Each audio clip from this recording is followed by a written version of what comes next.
Growing up, like my grandfather would always go to the farm and he'd pick sea grapes all the time. It was like one of the proudest things I could do, like helping my grandfather out sell these grapes. And to me, it was just like, this is what I kind of want to do. I want to help people. So when I left the Bahamas, I was 14 years old. Got an opportunity to go to high school in Florida, where I kind of like started to play baseball in the 11th grade. In 2011, was able to get to the major leagues. And then after that, I was done playing in 2016, went back to the Bahamas. I thought it was just really important to make sure that we could bring those experiences back to people on the island. Baseball was a tool that I could use to do that. And I think quickly after I finished playing and then working actually with the youth in the Bahamas, I'm like, dang, like, this is a really cool tool. Like, you can like transform lives this way. And then I got to a position where I had a chance to kind of like start a foundation.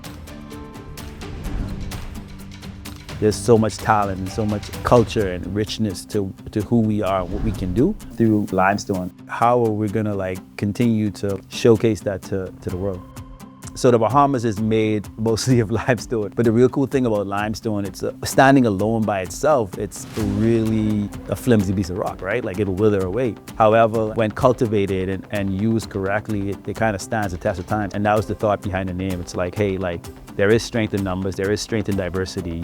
What are we gonna create that's gonna stand the test of time, that's gonna be really strong and supportive of people? You find a way to recognize like, man, it's super, super important to be supportive of the last person on the roster and the best player on the roster. And ever since then, I've just kind of been on this coaching journey and it's led me here to Queens. One of the things that stands out is just gratitude, right? And with that comes lots of empathy. That's how I try to show up for these athletes every single day. And hopefully that's what they feel and that's what their experience is.